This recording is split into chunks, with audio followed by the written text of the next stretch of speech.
This is the last of the exercises that you're going to have to do in MindTap because they don't have any exercises at this point. They may develop in the future for the next couple of chapters, but for now, they don't have any exercises for the next few chapters. So all you got to deal with in there is the exams, or they call them tests. So we want to create a class. It's a motorcycle class. Now, this class they've already created, or I should say, this code they've already created will reference or instantiate that class that we're going to create. And by instantiating it, what that means is somebody has created some code and they've given it a name. And in this example, they've given it the name motorcycle. Now, we need to create a clone, if you will, of that motorcycle class. So we first have to connect to it. So we say from motorcycle, import motorcycle. So now we have that class accessible to us. It's bound in a way to our code. The next step is we need to create an instance of that class. So we're going to create our own motorcycle object. An instance of a class is an object. So in line 8 and 9, they have created code that creates two objects. The first object is called motorcycle 1. The second object is called motorcycle 2. Let's deal with just the first one for now. So motorcycle 1 is the name, and it is an instance of the motorcycle class, and this code right here, that what appears to be a call to a function, and it really is, it's a constructor that will actually create that object for us. Now, that class, to build it or to construct it, create an instance of it, if you will, requires 3 arguments.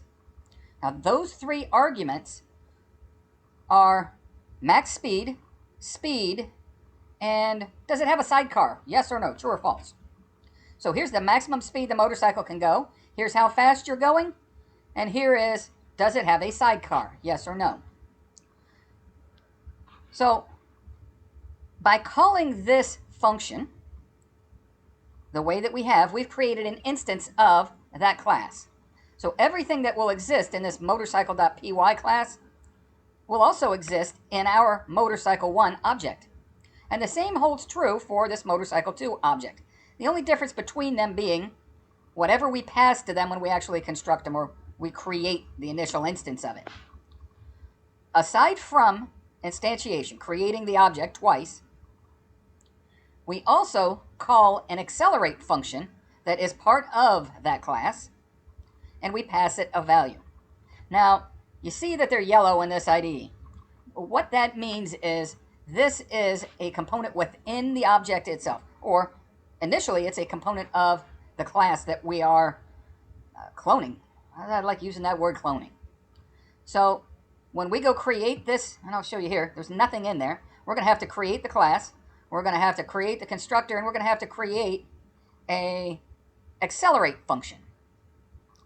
Okay? We also see that there's a speed variable. All right? And there's a sidecar variable. Well, sidecar's here. That's true or false. Speed was the middle one, and max speed is the first one. So we have a good idea of what we've got to build that this code can actually use. So let's come over here to our motorcycle.py. Now we're going to start out with creating the class, and the name is motorcycle. That has to match exactly to that line of code that we saw here. If for whatever reason your name does not match this name, you're not connecting the two together, and it's not going to work. So it's big M in the front and all lowercase from there on. And this class, we need to pass it object. We'll come down, we've got the colon there. We'll come down to the next line. Let's go ahead and set up a function to initialize this thing. A couple of underscores, INIT, couple more underscores, open and close parentheses, and then we'll have our colon. Now, this initializer, we think back to what we saw here. When we actually construct this, we've got to pass 3 values. Max speed, speed, and the third one was sidecar. So we'll come back over, and we actually have 4 things we need to put in here. The first is self. We always do that because that's where that name comes in, where we've named that object. The next one, let's call it max speed. Now these variable names only exist within this function. Call the next one speed, and the last one sidecar. Okay, so there's our 4 things. 3 of them are real tangible values. The other one, it's implicit. Okay, so we'll come down and self dot, think of the things we saw. Sidecar equals, and oops, not celled, it's self. The next line we'll have self dot max speed. We'll set that to a value. And then the last one was self dot speed. We'll set that to a value. And what values are we going to set these to? Well, what's being passed in. And when you see here, sidecar is what we received it into. That's the only place it exists, is those 2 references. Comes in, we use it, we take that value, and we put it in this variable that can now be used outside of this function. So the next one will be max spd, and the third one is spd. So that's our constructor. That worked fairly well for us, and that brought in the values, set this thing up. Now we've got to look at what classes do we need. I should say what functions do we need. Let's come down and look and see. So we have an accelerate function.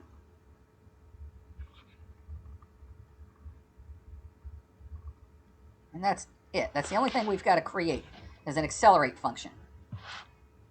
So let's say def accelerate, and it receives 1 value. Now, what's that 1 value? That 1 value, when we called it, that's right here. Now, that's a speed. It's actually an increase in speed. Okay? It's an increase in speed. And down here, come down.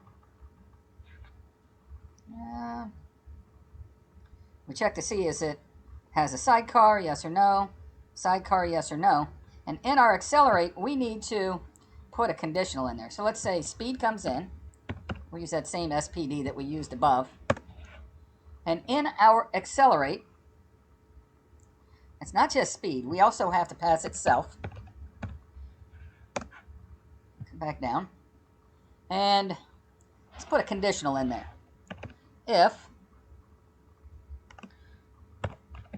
self.speed is greater than self.max speed, and it's got to be a big S in there, or, so what this means is if the current speed is greater than the maximum speed, meaning this is higher than this when it was actually created, then we've got a problem. This thing's going too fast. Or our other condition will be, I don't want to close that yet. Our other condition will be SPD plus self.speed. So the increase coupled together with the current speed is greater than self.max speed. So So essentially we're saying if this increase, if you add whatever that increase is to the current speed, if that exceeds the maximum speed, I'm sorry, you can't go that fast. So if that condition is true, then we want to say print.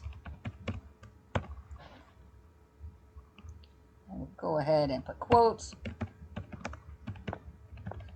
This motorcycle cannot go that fast.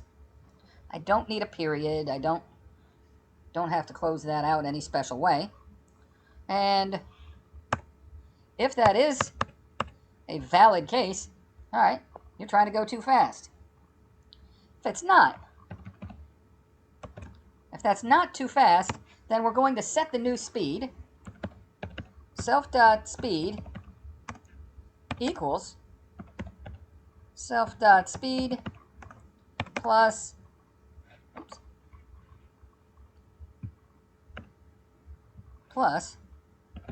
speed. And that's the increase. Okay, so let's come test this thing. Or we'll go ahead and run it, see what it does. So we go run it. Motorcycle cannot go that fast. The current speed of the motorcycle is 65. .0, the current speed of motorcycle 2 is 80. So, here's the current speed of the first one. We try to increase it 30. That would be 95. That exceeds the 90 max. So this is correct. It kept it at 65. On motorcycle 2, that object received 60. The max is 85. If they increase 20, that's only 80, which is within the max, so we went ahead and increased it to 80. So it went and checked to see if it has a sidecar or not, if motorcycle1.sidecar, if the value there is true. Okay, motorcycle 1 received a true value, and we put that value in sidecar. So we can reference that variable anywhere within our object, because that became part of the object. Okay, so let's test this thing, see what MindTap thinks of it, or Cody. Cody says we got 3 of 4. Let's see what we've got wrong. Failed speed exceeded. This motorcycle cannot go that fast.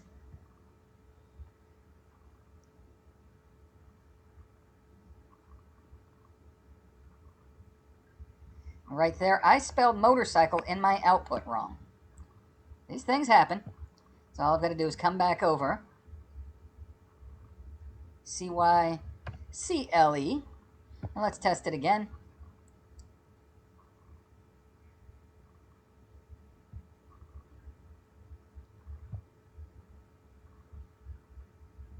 Cody says I got 4 of 4 that time. So it wasn't that big a deal. But if we know how this code's working, we know where to go to fix whatever issues may exist. Okay? So I appreciate your time, and I'll see you in the next video.